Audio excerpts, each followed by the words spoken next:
संबित जी जरा नाम तो बता दे, आरोप तो बता दे कि फसाना कहां कहां तक पहुंच रहा है, क्योंकि कांग्रेस पार्टी ने भी अब गंभीर आरोप लगाए हैं। तो 300 भारतीयों की जासूसी का जो ये आरोप है उसमें कौन कौन शामिल है वो जरा आपको बता दें कि आखिर कटघरे में कांग्रेस का आरोप है कि राहुल गांधी के फोन टैप किए गए।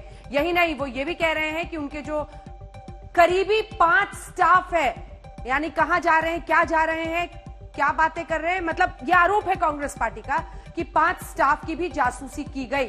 नंबर 3, पदासीन मंत्रियों की भी जासूसी हुई, यानी जो मंत्री इस वक्त मंत्रालयों को संभाल रहे हैं उनकी तक जासूसी का आरोप लग रहा है।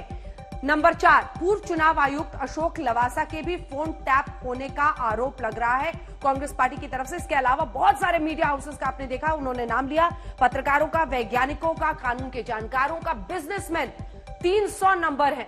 देखिए लगभग 37 ऐसे फोन लिए गए। संबित पात्रा जी को दिखाइए, जो आरोप है मीडिया रिपोर्ट है उसमें संबित जी कहा जा रहा है 37 फोन्स की फोरेंसिक जांच की गई और जिनमें पाया गया कि पेगासस इन्फेक्टेड वो हैं, उनमें से 10 भारतीय हैं। ये क्या हो रहा है, आप ही समझाइए। धन्यवाद अंजना जी, आपने कहा कि मैं समझाऊं तो मैं समझाता हूं बहुत सिंपल टर्म्स में ताकि आम जनता भी समझ सके। देखिए कहानी क्या है, कहानी है कि एक डाटा रिलीज हुआ है, कहीं से एक डाटा आया है जिसमें कुछ नाम है, हिंदुस्तान के 300 नाम आप बता रही है, 300 नाम है और बताया जा रहा है कि इन डाटा में जो नाम है इन नामों का फोन हैक किया गया है और कहीं ना कहीं पेगासस नामक एक सॉफ्टवेयर को इस्तेमाल करके इनके सारे फोन की क्लोनिंग कर दी गई है और इनके डाटा को सरकार ने ले लिया है। देखिए पहली बात तो है कि जो हिंदुस्तान की जो पोर्टल है, जो वायर, जिसने इस पूरे स्टोरी को किया है, जो पार्टनर है इसमें, उसने खुद ही इसको नकार दिया है। मैं पढ़ के सुना देता हूं।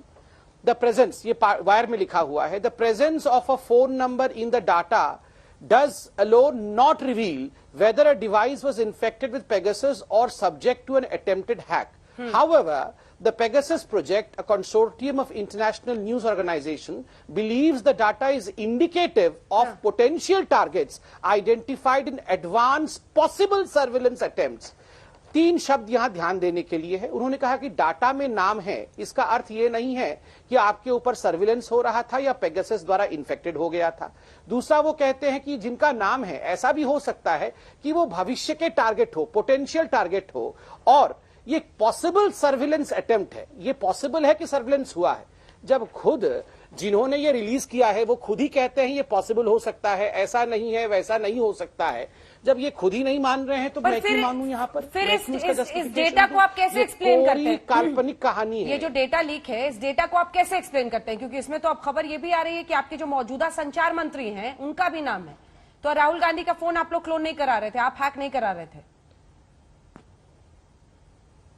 फिर ये डेटा कौन सा डेटा है? देखिए अंजना जी, मैं आपको 2 चीजें बताऊंगा। एक तो मैंने आपको, देखिए ये डेटा नहीं है जो मैंने आपको कहा, ये वायर ने लिखा है।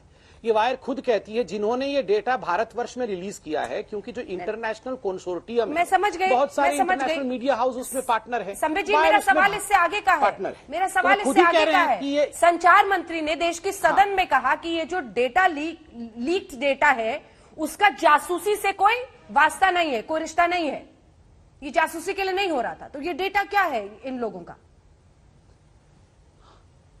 तो ये मैं बताता हूं, ये डेटा एक फर्जी डेटा है जो एक अफरा तफरी का माहौल बनाने के लिए, एक कंफ्यूजन के माहौल बनाने के लिए एमनेस्टी इंटरनेशनल ने रिलीज किया है। और आप भले तरह से जानते हैं ये जो एमनेस्टी इंटरनेशनल है उसका 36 का आंकड़ा है भारत के साथ, और तभी आज भारत में एमनेस्टी इंटरनेशनल के लिए कोई स्थान नहीं है।